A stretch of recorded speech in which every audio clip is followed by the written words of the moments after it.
Yo, this is Top Flight's first reaction to Fleetwood Mac. I'm King Tef. Hypnotic. Let's get into it.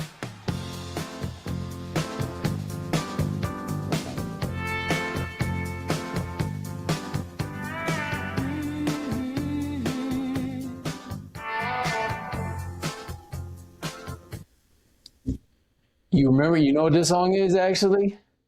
You ever I've heard this song? I've never heard this. The only thing I know about I only know the name of Fleetwood Mac. Like I would hear that name all the time, like, but then I don't even know if I probably have heard a Fleetwood Mac song, but I couldn't like name it for you. Keep going a little bit. Now there you go again. Okay. See, Okay. you heard that piece before. Drop. Yes, I've heard that song. Is it on a TV show? What TV show is that? So you remember the homie went viral listening to it on the. Viral from it. The homie went viral riding on the that's the crazy thing that like how this world works. Like because that's the only place I know this song from. Oh, see, I'm a white boy who grew up, so my parents probably listened to this. I don't know where I heard it, but I know like I've heard it before. I heard it then, but that's what like rejuvenated, and that's what I think. Even though it's like how everyday people or artists can rejuvenate a whole generation of music, which I think is dope. You know what I mean? Yeah. Let's see here. Let's see. You want your freedom. Well, who am I to keep you down? Okay. We're showing right.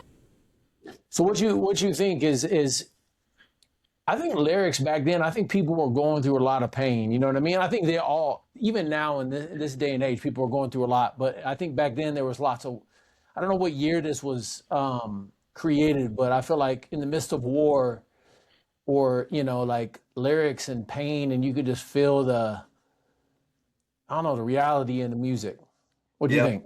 I feel like the lyrics are better. I think her voice is just dope. Like her voice Oh, yeah. alone is just like that's like just it takes you to that next level. But the vibes, because the way they wrote back then, um, I think they really wrote what they thought versus what people think is dope. Like so for instance, like now people really write like trendy music. So they write Yeah. things that are like, oh well, everyone's talking about, like being in the club, so then now everyone makes an in the club song. Everyone's talking about, being in your whip, so they make an in your whip song. I feel like back then, like each artist really wrote what they were really feeling at the moment. You know what I'm Without all saying? that extra like 20 other writers and influence and AI and blah, blah, blah. You know what I mean? Yeah, I think that kills it. Like a lot of people act like it makes a great song, and the industry acts like, man, it makes a great song when you have like all the top writers in the room and stuff. And I think it actually dilutes the meaning behind the songs. You know what I'm saying? Because it's kind of like if this person's really feeling it, or whoever's writing it is really feeling it, and they write it from their heart, whether they have someone else sing it or the person who sings it writes it, it's like a direct. It takes those direct emotions and puts them there. You know what I'm saying? Versus it being like 10 people adding to it and saying where they would feel that way and put it down. I feel like back then it was like very honed in to those people and how they really felt. Across genres. You know what I mean? Across genres, I think. You should Yeah. play the way you feel it. Listen carefully to the sound of the voice. You know what I'm thinking? Is this who we saw? Remember, right? And rest in peace. But I remember when Vegas had that shooting, and we were out in Vegas, and we was doing that run. We went to a Steve Aoki event, and I think it was Fleetwood Mac that came, or who was it? Who was it? Am I completely wrong? You're wrong. You're wrong. You're Who was wrong. that came out? That was to Celine get Dion? No. Indiana to Uh, get that far off is crazy, bro. yeah. Okay. That just says I don't know nothing. Okay. Because what year was she? This came out in what year? Let me see. Fleetwood Mac, yo. I don't know how quick I can look this stuff up. Well, here, give it a second. While you on Loneliness like a heartbeat drives you mad. In the stillness of remembering what you had. You struggling over there? Yeah, it says 1977.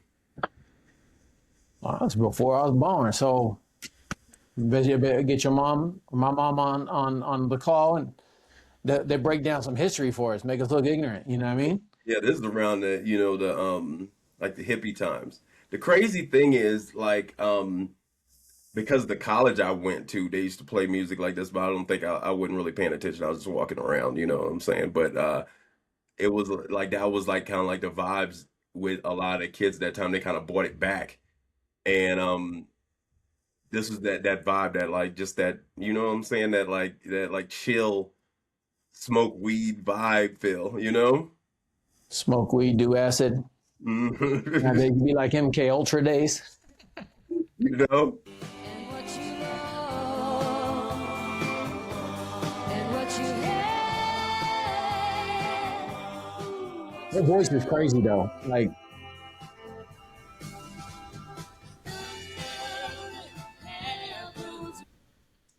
you know what I feel like we get like every time we do a performance, we have to almost include the 5,000 people in the crowd. You know what I mean? And I think back then it was just like, okay, let's just focus on the performers and the emotion. You think it'll come back to this? I think that like that's like if you build your like I guess you can kind of say like your performance like that. Like people used to just really focus on just hearing the music and like I think rap, of course, what we do really has to focus on the crowd and the interactions because we're rapping. I think the talent of like people who play guitar and everything like that, you really focus on the talent more than you actually focus like you see what I'm saying? Like rap music is kind of like it's more of an interactive situation because it's like you and a mic and it's like part like it comes from like party starting like that's what rap emerges from like people who used to rock the party the best. So I think because that's how rap was built that rap creates that, but I feel like when you have stuff like music like this it's more like you pay attention like when you look at the Stevies and everything and the Ray Charleses you're looking at like you're just paying attention because you're just like in awe of like their talent and skills and you're going like you're just vibing with it. When it's raining, they only love you when they're playing. Said when they would come and they would go. I wonder how many times it's been sampled too, because it feels like a classic. Even that one little piece that guy went viral on and Dogface, and he made his whole career. You know what I mean? His whole second career off of this, and you know what I mean?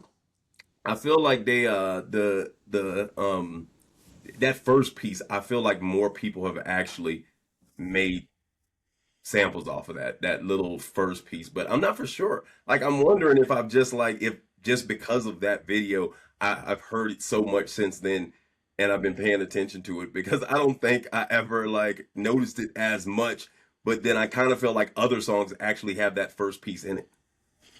Do you think more people just listen to music now or experience it? Because I feel like back then it was like you didn't have all these distractions, so when you listen to something, you experience it more than just hear it. And like you're going through it at the time, you hear it, you experience it. And now it's like we're just on TikTok. We listen to this and we go to this and we go to this, and it's just so much noise and chaos that we might not really be tapping into the frequencies. You know what I mean?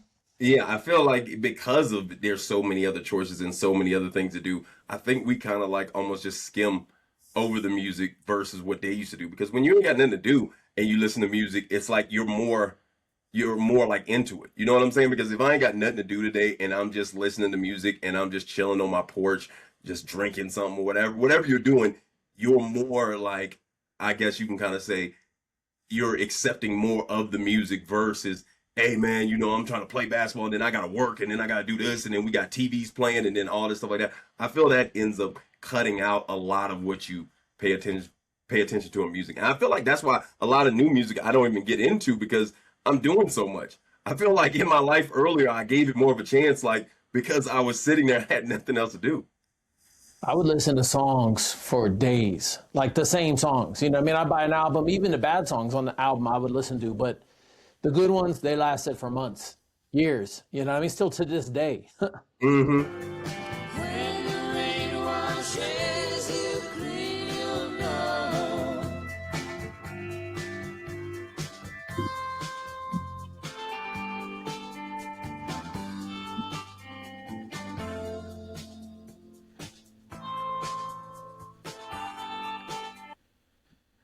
What you feeling?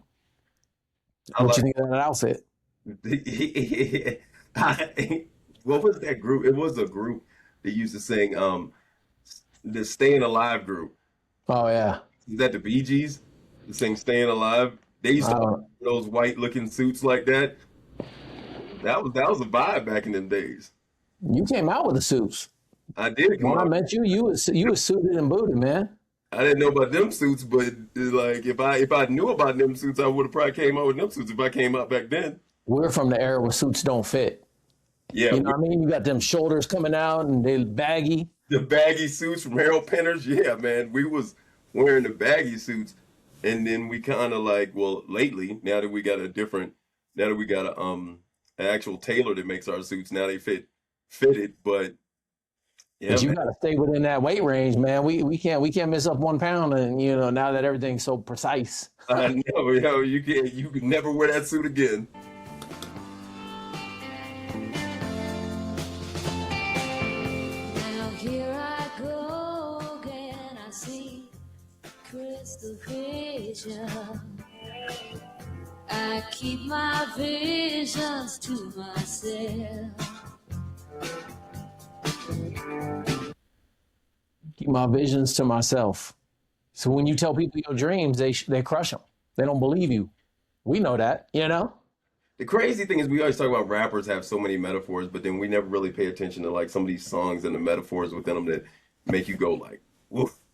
You know what I'm saying? Because I'm a metaphor rapper, so then it's like when I hear those things like that, it's like, ugh, I just love it. Like how deep the context of like just saying something regular that means one thing and then you know what I'm saying, but just in general how deep it goes, that's crazy, bro. But you could write a whole book on some lines because I mean I'll write lines and I'll be like thinking of all this stuff and I'll try to simplify it so down to 2 or 3 bars and I'm like, well, really, I meant this and this was from this story here and it's all like intertwined. Mm-hmm. Was only me who wants to wrap around your dreams and have you any dreams you'd like to sell?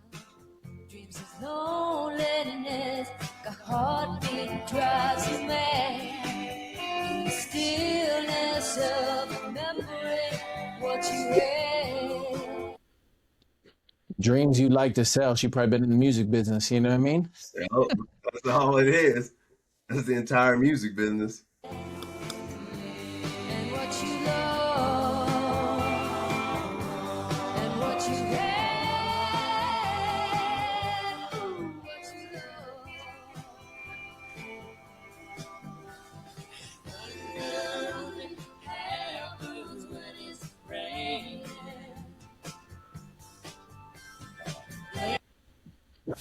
So dope, man. I feel like this is a dope song. I enjoyed it. What do you feel? I like it. It's a vibe, you know what I mean? I've heard it before, so I can't lie and say this is my first time ever. I never seen the performance, and I never really sat down and watched it, but, because of Dogface on the longboard, Mm-hmm. bringing it back. And I know I heard it before that, but it's like you get older, you look back and you're like, well, did I hear that? Did I not hear that? You know what I mean? Mm-hmm. I say more artists, new artists should go backwards and listen to old music. You know what I mean? Yeah, and take away some of the like I guess you kind of say some of the content like the content from it, like things to talk about because of course we don't have much stuff. It seems like a lot of stuff that comes out doesn't have that much, I guess you can kind of say like content styles or topics. And I think a lot of people should look back at music like this and look at like what those different topics were and how these artists made those songs go based on, I guess you could kind of say the sounds, but then still dug into these topics along Yeah. with, you know what I'm saying? So Well, let's get it. Outro it out. Give us a nice strong outro. We still working through it. for sure. This is Top Flight. Our first reaction to Fleetwood Mac, Dreams. Our Dope. second reaction only. You already know what it is. So come check us out again. That's it. Boom.